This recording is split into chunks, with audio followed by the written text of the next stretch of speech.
আসসালামু আলাইকুম। কেমন আছেন?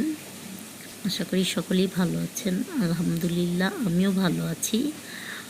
আজকে বিকালের নাস্তায় বাচ্চাদের জন্য মনিকা বানিয়েছিলাম, তাই ভাবলাম রেসিপিটা আপনাদের সাথে শেয়ার করি।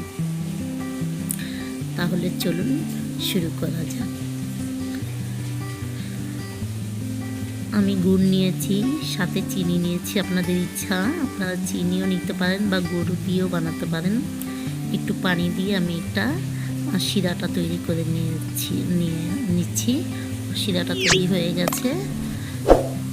এখন 2 কাপ ময়দা নিয়েছি,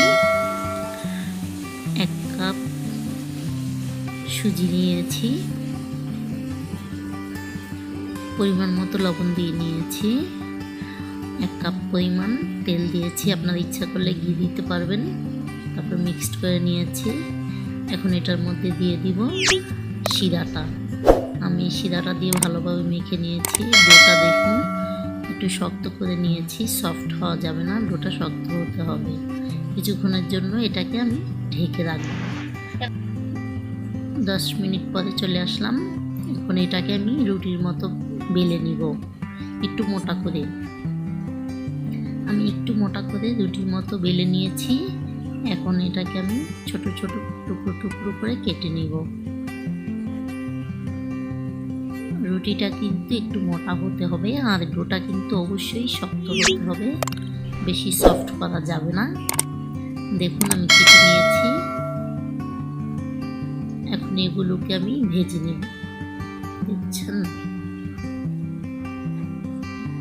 এগুলোকে এখন আমি ভেজে নিচ্ছি। চুলার আঁচটা অবশ্যই কমিয়ে ভাজবেন, ধৈর্য সহকারে ভাজতে হবে।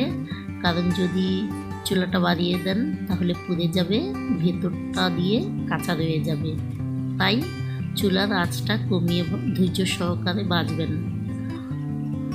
আমি চুলার আঁচটা কমিয়ে সবগুলো এক এক করে ভেজে নিচ্ছি। দেখুন চুলার আঁচটা কিন্তু আমি কমিয়ে রেখেছিলাম। তারপর সবগুলো আমি এভাবে ভেজে নিয়েছি। বাস তৈরি হয়ে গেল আমার মনিকা। খুবই মজাদার, অল্প সময়ে একদম খুবই ভালো লাগে খেতে, খুবই সুস্বাদু, মুখে লেগে থাকে মচমচা। অবশ্যই বাসায় ট্রাই করবেন আপনারা। বাচ্চারা এটা খুব পছন্দ করে, আমার বাচ্চারা খুব পছন্দ করে এটা।